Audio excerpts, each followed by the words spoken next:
సీట్లలో మెజారిటీ ఇప్పుడు మనం మాట్లాడుకునే సమయానికి 10,000 తేడా ఉంది. అవును. సో ఆ 10,000 తేడా ఉన్న సీట్లే అటు ఇటు కావచ్చు. ఇప్పుడు 50,000 ఎబో ఉన్న ఓట్లు సీట్లకు ఏం తేడా ఏం రాదు కదా, మెజారిటీ మారుతుంది తప్ప రిజల్ట్ మారదు. రిజల్ట్ మారటానికి అవకాశం ఉన్న 80 సీట్లే. ఈ 80 సీట్లలో కూడా మోర్ ఆర్ లెస్ అటు ఇటు ఉన్నాయి ఎన్డీఏకు ఇండియా కూటమికి. అందువల్ల బహుశా ఓవరాల్ పొజిషన్ ఇలాగే ఉండొచ్చు. ఖచ్చితంగా ఈ పార్లమెంట్లో చాలా బలమైన ప్రతిపక్షాన్ని మోడీ ఎదుర్కోబోతున్నాడు. 2014 లాగా 2019 లాగా ఏకపక్షం లేదు. బీజేపీకి సొంతగా మెజారిటీ లేదు కనుక అనివార్యంగా మిత్రపక్షాలపైన ఆధారపడాలి. అందులో చంద్రబాబు నాయుడు ఒక కీలక మిత్రపక్షం అవుతాడు, అందులో అనుమానమే లేదు. సో అందుకే ఇండియా కూటమి కూడా చంద్రబాబు నాయుడును కాంటాక్ట్ చేస్తున్నారు అంటే కేవలం ఫార్మల్గా కంగ్రాచులేట్ చేస్తానికే కాంటాక్ట్ చేస్తున్నానని అనుకోను. Definitely there may be in essence రేపు ఒకవేళ ఇండియా కూటమి ఫామ్ చేస్తానికి ఏమైనా అవకాశం ఉంటే, అంటే బీజేపీ బలం ఇప్పుడు 239 అన్నారు, ఇంకా తగ్గింది అనుకో 220కో 230కో, వారికి ఒక 50 మంది పైగా కావాలి ఎంపీలు. అందులో ఎన్డీఏలో ఉన్న పక్షాలు కూడా ఇటువైపు కనుక వస్తే నాన్ బీజేపీ గవర్నమెంట్ వచ్చే స్కోప్ను కూడా ఎక్స్ప్లోర్ చేస్తున్నట్టున్నారు. అందుకే చంద్రబాబు నాయుడుతో అటు మోడీ కాంటాక్ట్ అయ్యాడు, పోకుండా జారిపోకుండా, ఇటు ఇండియా కూటమి కాంటాక్ట్ అవుతుంది ఏమైనా వస్తారా అని. కానీ నా అంచనా మోడీ బీజేపీని వదిలిపోతాడని అనుకోను.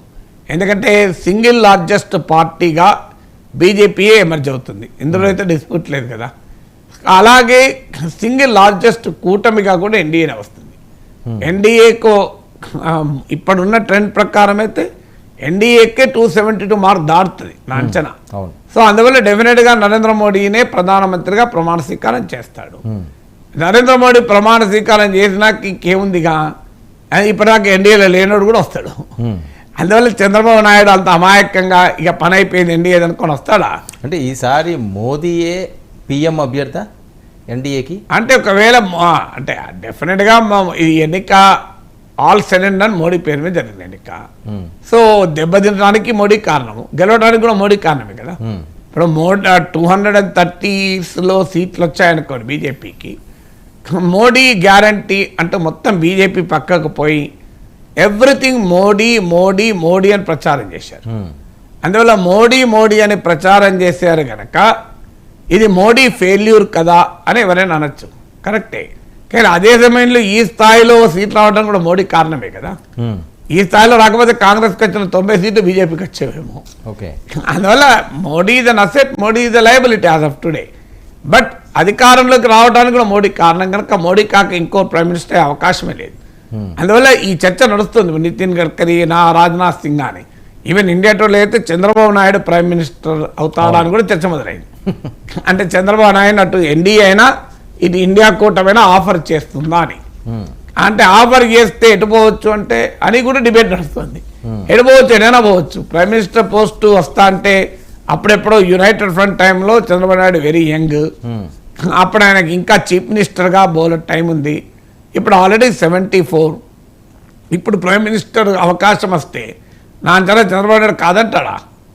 సో అందువల్ల డెఫినెట్గా అది ఎన్డీఏ కూటమి ఇచ్చినా ఇండియా కూటమి ఇచ్చినా డెఫినెట్గా చంద్రబాబు నాయుడు దేశం కోసం అవసరమైతే కూటమిని త్యాగం చేయాలని ఏం గ్యారెంటీ లేదు. ఎందుకంటే చాలా సులభంగా అది ఏకకాలంలో తాను ప్రైమ్ మినిస్టర్ ఇక్కడ లొకేషన్ సీఎం చేయొచ్చు. ఇంతకన్నా అదృష్టం ఇంకేం. లొకేషన్ సీఎం చేస్తే పవన్ కళ్యాణ్ పరిస్థితి సార్. పవన్ కళ్యాణ్ లోకేష్ అప్పుడు ఏ పార్టీకి మెజారిటీ సీట్లు ఉంటే వాళ్ళు సీఎం అవుతారు కదా. పవన్ కళ్యాణ్ ఎట్లా సీఎం అవుతాడు? పవన్ కళ్యాణ్కు 17 సీట్లు ఉన్నాయి, 130 పైన టీడీపీకి ఉన్నాయి కదా. టీడీపీకే సొంతగానే బలం ఉంది కదా. అందువల్ల ఆ క్వశ్చన్ రూల్డ్ అవుట్. మీరు పవన్ కళ్యాణ్ ముఖ్యమంత్రి అనే క్వశ్చన్ ఈ ఎన్నికలకు రూల్డ్ అవుట్, వెరీ క్లియర్. ఎందుకంటే మీకు 88 సీట్స్ ఉంటేనే అధికారం, 130 పైన టీడీపీకే సొంతగా ఉన్నప్పుడు అసలు జనసేన అడగదు, అడిగినా కూడా ఎవరు ఇయ్యారు కదా. అందువల్ల లోకేష్ చీఫ్ మినిస్టర్ అనే దాంట్లో ఎవరికీ డిస్ప్యూట్ లేదు. సీఎం చంద్రబాబు నాయుడు ఒకవేళ జాతీయ రాజకీయాలకు వెళితే సో ఆ అవకాశం కూడా కొట్టిపారలేము. ఏడాదో 2 ఏళ్ళు అయినా ఇక్కడ ముఖ్యమంత్రిగా ఉండి లోకేష్కి అప్పచెప్పి, లోకేష్ ఇప్పుడు ఎమ్మెల్యేగా కూడా గెలుస్తున్నాడు, ఇంపార్టెంట్ పాయింట్. సో అందువల్ల ఆ విమర్శ కూడా లేదు. సో లోకేష్ను ముఖ్యమంత్రి చేస్తే ఆయన మళ్ళీ ఒక 3 ఏళ్ళు టైం ఉంటుంది 2 to 3 years టైం. నిజంగా అది చంద్రబాబు నాయుడు కరెక్ట్ స్ట్రాటజీ అవుతుంది. ఎందుకంటే ఎన్డీఏ గవర్నమెంట్ ఉంటుంది కనుక ఈయన కేంద్రంలో కీలక పొజిషన్లో ఉంటాడు ఆయన అనుభవంతో. So Chandrababu Naidu already national పాలిటిక్స్కి వెళ్ళి ఆయన ఇంకా అవకాశం ఉంటుంది, వైస్ ప్రెసిడెంటో లేదంటే కేంద్రంలో ఒక కీలక బాధ్యత ఏదో ఒక పదవికి కనుక వెళ్తే ఇక్కడ లోకేష్ను ముఖ్యమంత్రి చేస్తే ఇంకా 3 ఏళ్ళలో ఆయన మళ్ళీ నెక్స్ట్ ఎలక్షన్ల వరకు ఆయన ఎస్టాబ్లిష్ అయ్యడానికి అవకాశం ఉంటుంది. ఇప్పుడు కేటీఆర్ ఏమైంది, కేసీఆర్ ఇప్పుడు ఈగ చేస్తారు, రేపు చేస్తారు, మాపు చేస్తారని చర్చ నడిచింది. కేటీఆర్ సీఎం చేయకుండానే కేసీఆర్ సీఎం పదవి పోయింది. రాహుల్ గాంధీ అలాగే అయింది. రాహుల్ గాంధీ ప్రైమ్ మినిస్టర్ చేయకుండా వదిలేస్తే ఇప్పుడు పీఎం పదవి కొరకు దేశమంతా నడవాల్సి వస్తుంది. భారత్ జోడో భారత్ నాయ్ అనాల్సి వస్తుంది. అందువల్ల చంద్రబాబు నాయుడు కనుక వ్యూహాత్మకంగా వెళ్తే ఆ పాసిబిలిటీని కొట్టిపారేలేము. అందువల్ల ఇప్పుడే కనుకైనా ప్రైమ్ మినిస్టర్ అవకాశం వస్తుంది అనుకోను, ఎందుకంటే పీఎం పోస్ట్ వేకెంట్ లేదు. నా అంచనా ఇప్పటికీ PM will be Narendra Modi. So ఈ లెక్కలు ఎందుకు వస్తున్నాయంటే బీజేపీకి సొంతగా మెజారిటీ రాదని. కానీ యాజ్ ఆఫ్ టుడే బీజేపీకి సొంతగా మెజారిటీ రాకపోయినా మిత్రపక్షాలతోనైనా మెజారిటీ వస్తుంది. సొంత కూడా మెజారిటీ రావచ్చు, లాస్ట్ వర్స్ చెప్పలేము యాజ్ ఆఫ్ టుడే. అందువల్ల మోడీ ప్రైమ్ మినిస్టర్ తప్ప ఇంకొకరికి అవకాశం ఉంటుందని అనుకోను. సో అది ఎన్డీఏ కూటమి కానీ ఇండియా కూటమికి స్కోప్ ఉంటుంది అనుకోను. అందువల్ల మోడీ బీజేపీ చంద్రబాబు నాయుడుకో ఇంకొకరికో ప్రైమ్ మినిస్టర్ పోస్ట్ ఆఫర్ చేస్తానికి పోతుంది అనుకోను. ఆ మాటకైతే అఖిలేష్ యాదవ్కు 36 సీట్లు దాకా ఉన్నాయి, మమతా బెనర్జీ 30 ఉన్నాయి. చంద్రబాబు నాయుడుకి ముందు వాళ్ళే పోవచ్చు. ఎవరు పోతారన్న గ్యారంటీ ఏమున్నది? ప్రైమ్ మినిస్టర్ పోస్ట్ వస్తానే మమతా బెనర్జీ ఎన్డీఏలో చేరదా? ఈవెన్ అఖిలేష్ చేరదా? ఎందుకు ములాయం సింగ్ యాదవ్ బీజేపీతో కలవలేదా గతంలో? మమతా బెనర్జీ వాజ్పేయి క్యాబినెట్లో మంత్రులు కూడా ఉన్నారు.